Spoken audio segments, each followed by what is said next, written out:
of our father's land, with love and strength and faith, the labor of our hero, maybe Nzogo, heroes past must never be in vain. To serve with heart and might, one nation bound. Oh, I know freedom.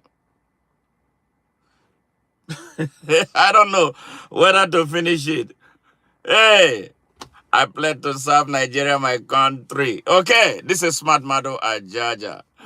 I am the convener of Open Nigeria and Africa Unite, and the anchor of Nigeria Now at ONN and the Nightingale Radio International out of Houston, Texas, United States of America. My people of Nigeria, people of the world, Africans, Americans, I beg, please subscribe to our channel as you are just coming in. We are here on YouTube at Nigeria Now on ONN and on Facebook at Open Nigeria, OPEN, then Nigeria 1, ONE. Then on Instagram at Open Nigeria, the number 1. On Twitter at Open Nigeria, the number 1. Yes, I'm also on Twitter personally. If you want to follow me on Twitter personally, it is at Smart Ajaja. That is at SMART, then last name AJAJA. I'm also on LinkedIn, and a lot of people follow me on LinkedIn. Over 10,000, about 10,000 people follow me. Yes, Nigerians, we need the truth as always. That is why I am telling you. I tell especially the young people in Nigeria, follow me. If you follow me, you are following the truth. I don't have no tribe. I don't have no religion that I hold so dear to my heart, but I hold the Almighty. I'm very spiritual. I'm religiously spiritual, but I am not a religion man. I don't care about religion. I know the Almighty God. He speaks to me every second. And but a lot of the messages that I drop for you are inspired messages. A majority of them are not my own way. If I do it my own, it doesn't come out really very good. But when it is inspired, I flow very well with it. Please join me, as you are coming in. I am not about me. I'm about the people. And because I'm a Rasta man. Rastas, are about the people. We are driven by love. Yes, rights, truth, and justice for all humanity. I don't have anybody that I hate. I hate nobody. Seriously, I do not hate anybody. But I hate what bad people do. Yes, I hate what bad people do. And I don't care who you are. I don't care your skin color. I don't care how red your hair is. And I don't care how big you are. I don't care about your size. I don't care how much money you have. If you fly through my radar, I'm going to get you. So that is what we are doing. Yeah, today we are talking about Nigeria, high-profile criminals and the rule of law in Nigeria. How the rule of law does not apply to criminals, who hold political positions, those who have so much money, and those who think that they own Nigeria. Yes. So Nigeria has become a lawless state. The laws only work when a poor man is involved. A poor man will steal a piece of bread, he will go to jail. A so-called rich man will loot all of the country's budgets, and then he's given parts on his back. And then he goes, the crazy fucking corrupt, mostly corrupt traditional rulers, we give them traditional chieftaincy titles. And the poor people who are so hungry, who have been so emasculated, we're lying behind them for a piece of bread. So sad. That is how sad this situation in Nigeria has gotten. Nigeria, Africa's most populous country. A country that is supposed to be the pride of the black race is on the canvas right now because of its serious tragedy of leadership. Yes, since independence, that country has never had the luxury of being led by any good person. Yes, it has always been one divisive person driven by tribalism, nepotism, and religious nationalism. Yes, that has always been the lot of Nigeria. And Nigeria has been so unfortunate that its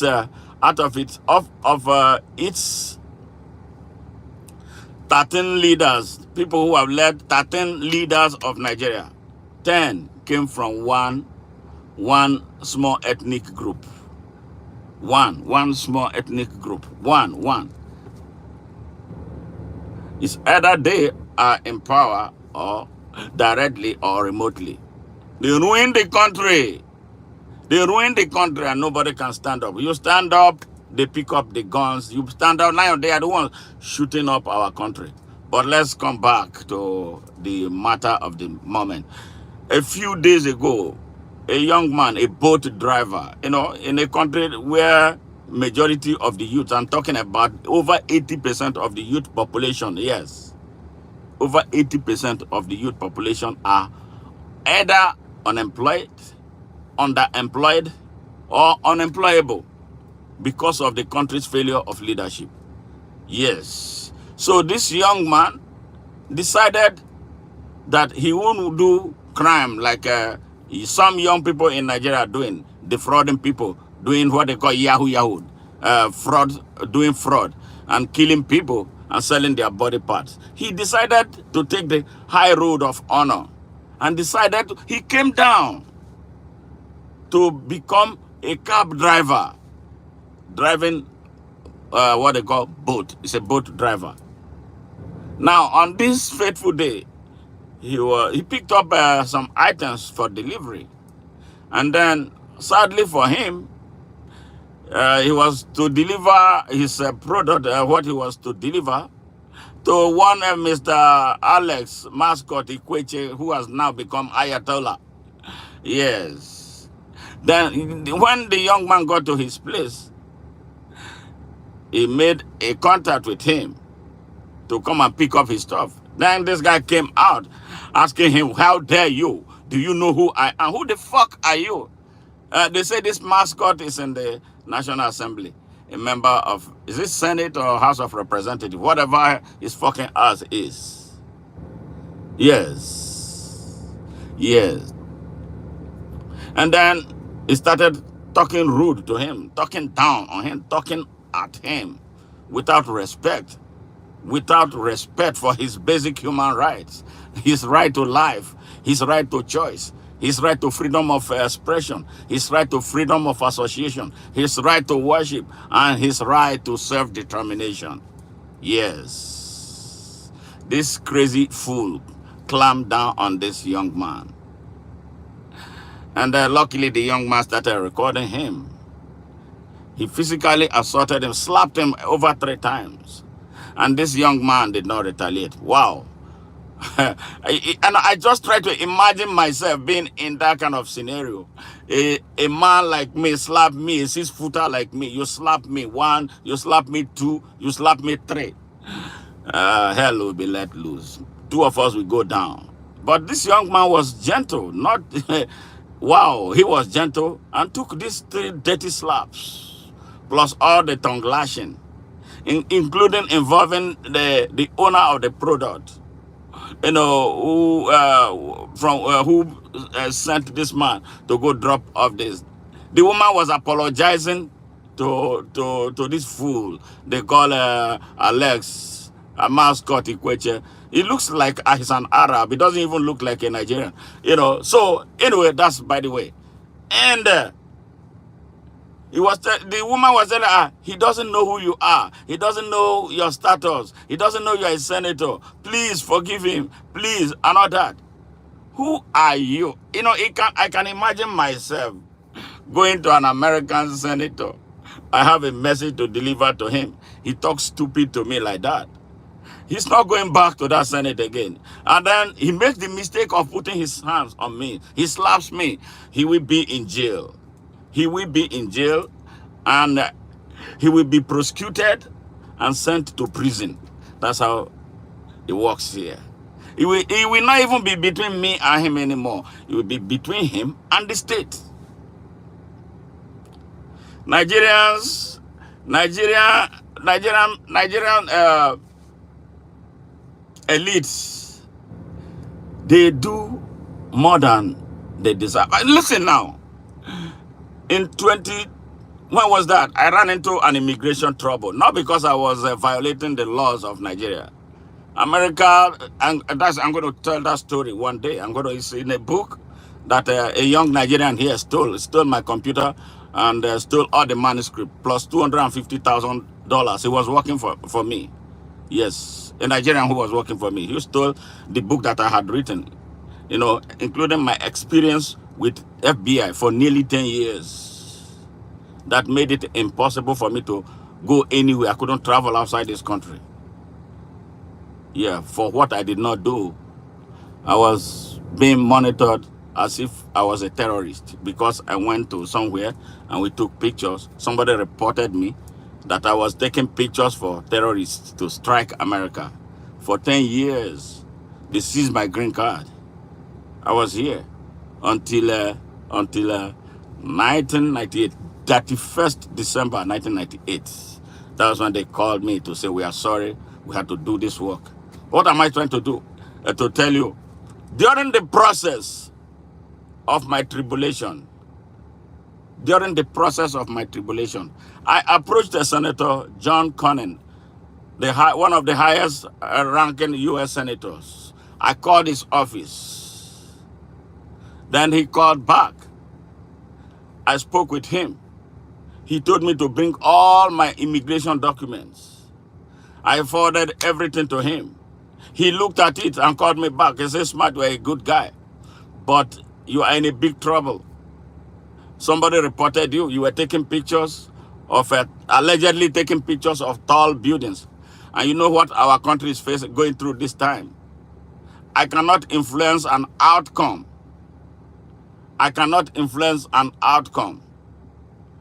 But this thing will have to run its course. It could be 10 days. It could be 10 years. It could be 30 years. As long as, because the FBI now is involved. He came to Houston because of me, small immigrant. Yeah, that is why I am fighting Donald Trump. He came to Houston. John Cornyn came to Houston.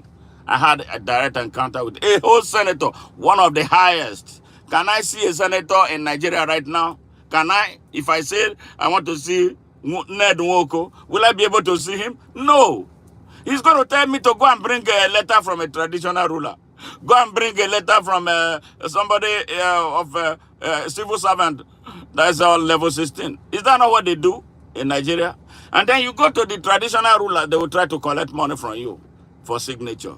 Or you go to local government chairman. John Cornyn came down and spoke to me. He said, your problem is big. Your file is on the table of the President of United States. That was how serious my case was. Yes. He said, your file is directly on the table of George Bush. But stay calm. I've looked at you. My interaction with you demonstrates clearly that you are not a bad person. The only thing is, you cannot leave the United States until this whole thing is over. I wrote a letter to George Bush asking him that I wanted to return to Nigeria. I wrote a letter to the Department of Homeland Security asking that I want to go back to Nigeria. I wrote a letter to the State Department asking them to deport me. I want to go back. They all responded saying that they had not concluded their investigations. The investigation must be concluded before I will be allowed to leave the United States. So I was like in prison here in the US. The only thing is that I was able to still go about my business. I was bumped off the plane many times. After I board, they will bump me and search me like a common criminal. Yes. Now you see why I am like this for Nigeria? Yes, I'm a human being. I was searched like a crazy motherfucker. Yes. Every time I went into the plane, it was one surge. Sometimes the plane is about to move. Because of me, ask the pilot to stop the plane, and they bump me out and sack me thoroughly. I will miss that flight before the next flight they will allow me go. I dealt with that. All was to make me angry and then arrest me. And then my problem was that. But I kept cool. I listened to John Cornyn. Which senator in Nigeria will do it? Which member of House of Representatives will do it? Which governor will come down to the level of a low person to want to understand his problem? Not in Nigeria. Not in Nigeria. And that was one of the reasons John Cornyn inspired me. And that was one of the reasons I went into the senatorial race in 2019. I wanted to do something. But who stopped me? They stopped me. Who did they use? They used the young people in Nigeria. They started telling them that I am a dangerous person. This Americana, he will come and tumble Nigeria. Where is Nigeria now? Is it not tumble? Nigeria is on his flat on his stomach. Why? Because the country is a lawless country. The country only works for certain people. If you don't belong to that cult, it will not work. It will not work for you. So this is the reason why you in Nigeria must wake up. So Mascot did this. He beat up this guy. The guy recorded him. Now it became a media issue. The police, they said they arrested him. Usually it's a makeshift arrest. They never arrest him. And then they never arrested him like beyond maybe just, he goes there, oh, senator, case closed. All right? Now the ordinary people started putting a lot of pressure. You know this guy's now back in the National Assembly? A guy who is supposed to be in court right now, facing violent criminal charges. I saw in the National Assembly yesterday, he was apologizing. One of my guys just told me now that he apologized. You know, I don't like that. Musa, truly, I hate that. Don't tell me that the guy apologized. He apologized. He apologized. So what? He apologized because the country is a lawless place. He doesn't even need to be apologizing. He will be explaining to the state. And the explanation that he will offer will be in the court. And he will be handsomely sentenced. What are you talking about apology? This is why Africa is not working. Somebody will kill someone and they will say, they pay money and they say, I am sorry. That person is dead. And you are apologizing? What kind of nonsense is that? Musa, I did not expect this from you. No, don't tell me that anymore. I don't like that. This guy is a violent criminal. He hurt someone, somebody's father, somebody's child, somebody's husband, somebody's uncle.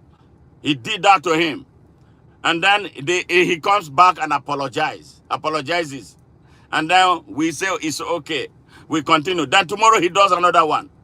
The other 2 years, was it 3 years ago? Another senator went to where they sell sex tools. He violently abused the young lady, the sales girl there. And then he went away with it. This is what they are doing every time. And then a public official, a public figure who told a fellow Nigerian that he can get him missing. Do you know he could have killed him? Like many people have been killed in Nigeria and nothing is done because the country works for only them. The police does not know what it's doing.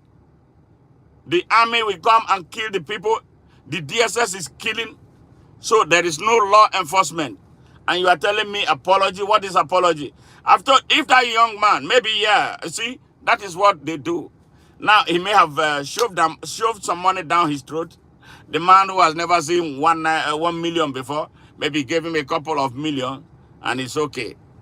Now, tomorrow, go meet him. He will tell you he doesn't want any case. That is why Nigeria is the way it is. When you commit a crime, you must be prepared to do the time. Nigeria is fucked up.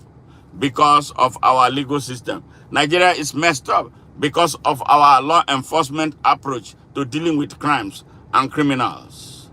Let it be that if the guy wants to pursue a case against all the state is supposed to be the one taking up this. But I heard what the members of the National Assembly said, that they were going to take the matter to a committee. If they cannot punish this guy, more will happen. And all of us will become lawless. He would have killed that guy. They could have killed him because he was about to bring his foolish mobile policemen who don't know what they are out their jobs are. They will come, cock guns, and kill him. Yes, that is the Nigeria we have, and that's the Nigeria we don't want anymore. Nigeria where people have do not respect the rights of others. Nigeria where some people will come and catch you and kill you and say you are blaspheming against God, as if they are law enforcement agents for God. Nigeria where people are picked up, kidnapped, taken into the forest, cut open, with all their organs stolen for sale. Nigeria where some villages now are sacked and terrorists run things there, and there is no law enforcement agent to do anything. In Nigeria where a busload of people will be commandeered into the forest and all its occupants, yes, kidnapped for ransom. Yes, and no response because the country has no government. The country has no law enforcement agencies working for the people. The first responsibility of any government is to protect the people and defend their lives and property. But that is not happening in Nigeria. Wow. This is the Nigeria we have. And this is the Nigeria we don't want. And this is why we have been calling for open Nigeria. And you know, as soon as this young man did this, after he beat up this man, he went and converted to Islam. Yes. I don't, I'm trying to get the relationship between these two actions together. Yes, and he was being congratulated. And people think he will be a good Muslim. He knows what he's looking for. Yeah, we are in a country where people are so messed up. Our country has become a subject of ridicule. What kind of country is Nigeria now? A Nigeria that cannot count itself. A Nigeria that cannot organize an election. A Nigeria that has no strategic plan for growth and development. A Nigeria that has no plan for industrialization. A Nigeria that is in darkness right now. Yes, with all small businesses crumbling.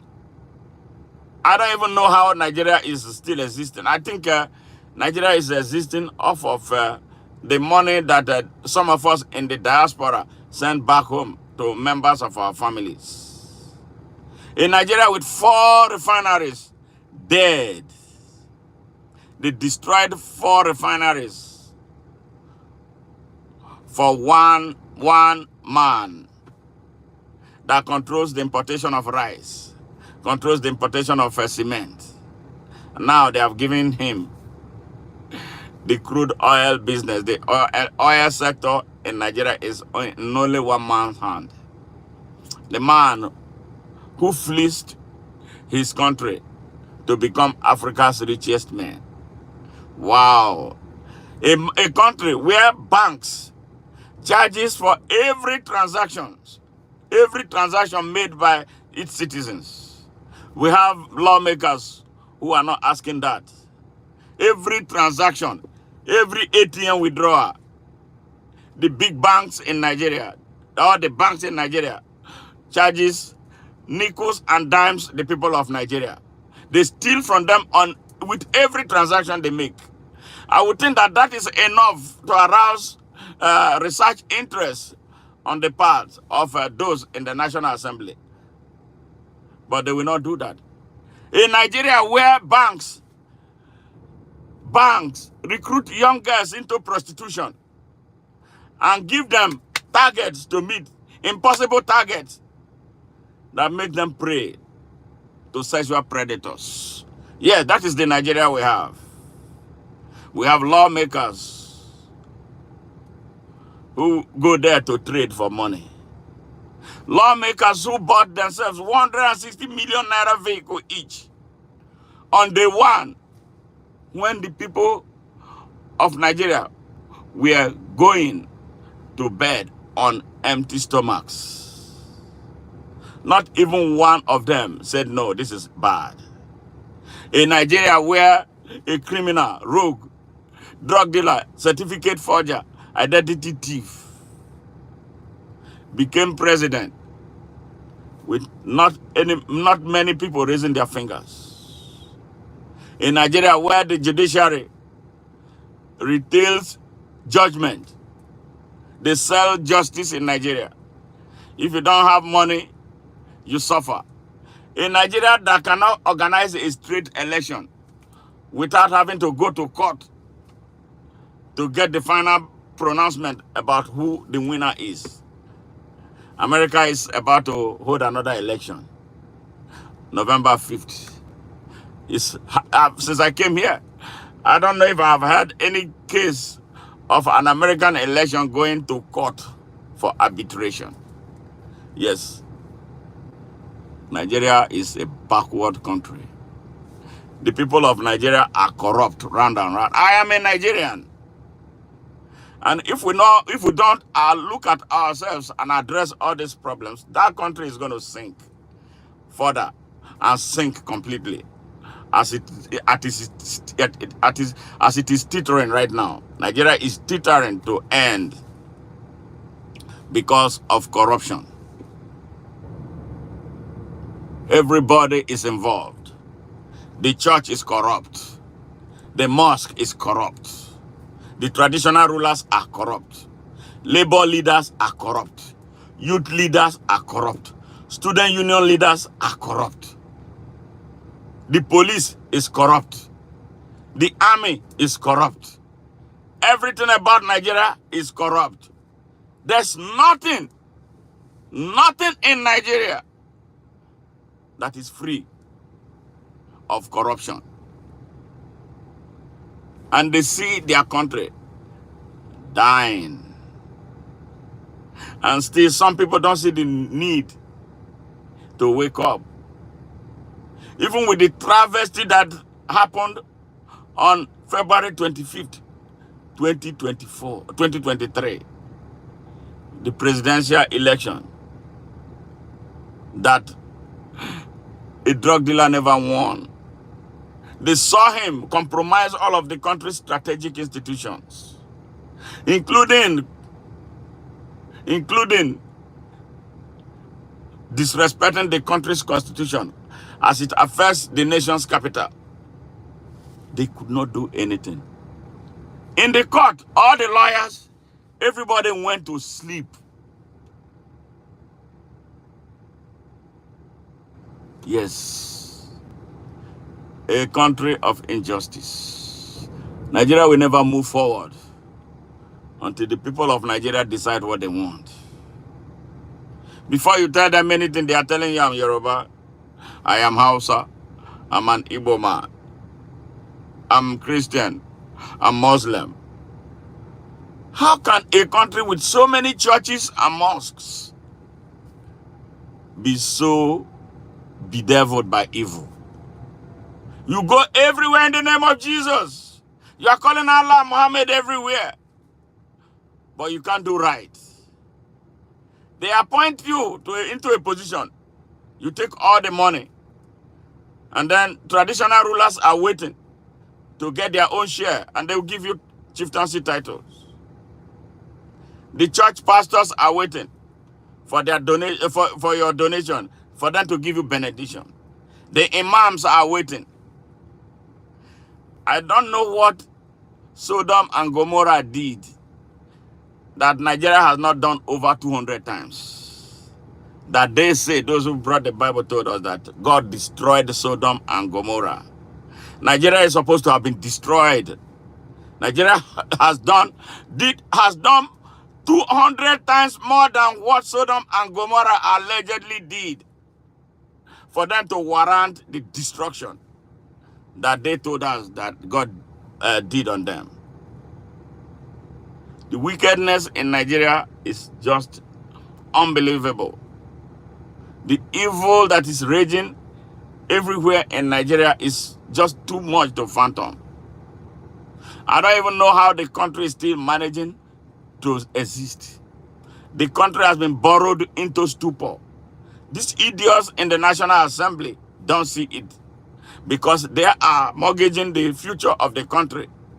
They get a cut of everything that the fool holding the country hostage borrows.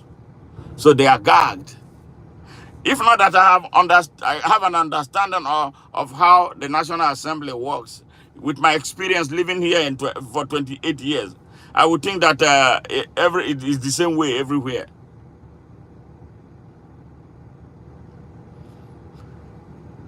They tell us about democracy in Nigeria. Where is it?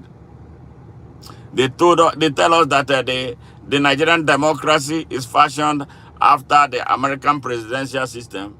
Oh Lord have mercy. Where is it? I've been looking for it. I haven't been able to see anything that is done in Nigeria that is similar to what is happening here. Even as problematic as it may be here, I don't see anything. A country that will wake up and elect a thief. A country that will wake up and elect terrorists as their representatives. And they want their country to be great. How will Nigeria be great? Nigeria cannot be great with the evil that all Nigerians are doing to Nigeria. They do the evil either by being actively involved, by their passive involvement, or through their conspiracy of silence when their country is being destroyed. Some think it's not their business. Some think and be praying to Jesus that Jesus will take control. Jesus is not going to come and take control of Nigeria. It's impossible. Jesus did not create the trouble Nigeria is suffering. So don't call Jesus or Allah into it. You were the one who created it. You must be ready to deal with the consequences of what you created.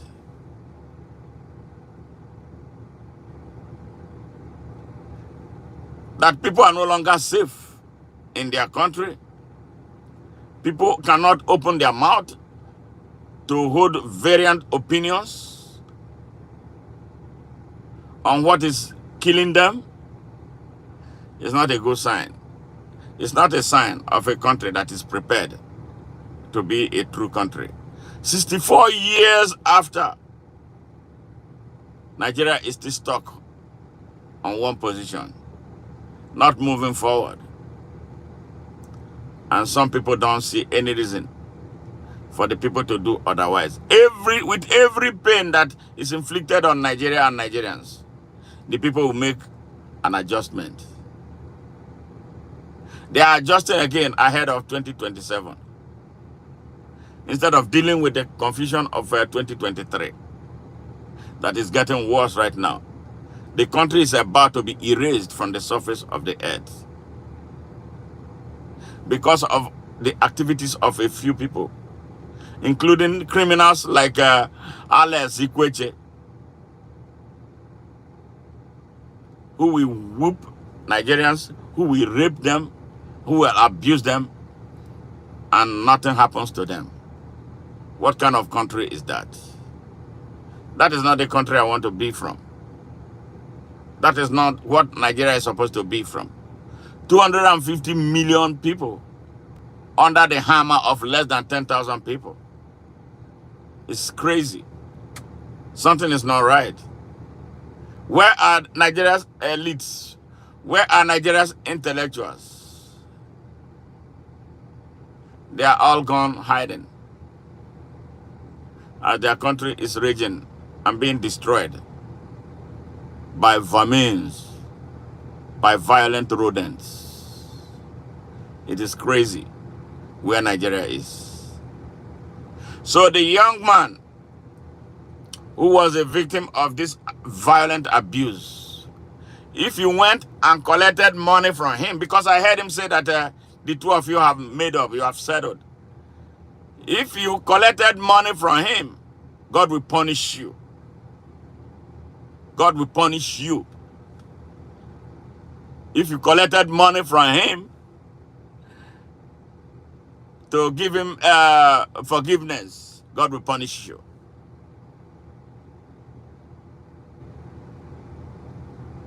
So if he did not collect money, he deserves to go to jail. Contact me so we can, start a process. He has to be prosecuted for what he did. So it will serve as a deterrent to others who want to try. You should never collect anything from him. This is not a question of telling me about God, that God told you about forgiveness. He could have killed you, and then you will not be here talking about God. There has to be consequences for bad choices. This fool deserves to be prosecuted. All right, fellow Nigerians, listeners from within Nigeria, across Africa, and around the world, thank you for once again tuning in. I am very, very angry this morning. I'm sorry I had to shout on top of my voices. What is taking place in Nigeria is so disheartening. All the abuses that the people of Nigeria are suffering is getting out of control. But unfortunately, there are not enough soldiers standing up for the people of Nigeria. I've taken a position to do the best I can. Please, the only way you can help me is subscribe to my channel, make our channel big, so we can develop some muscle that we can use to support, help Nigerians, enlighten them about their rights, and do the best we can for them before these criminals completely destroy them and the country. Have a good day, and I look forward to seeing you in my next broadcast. Bye for now.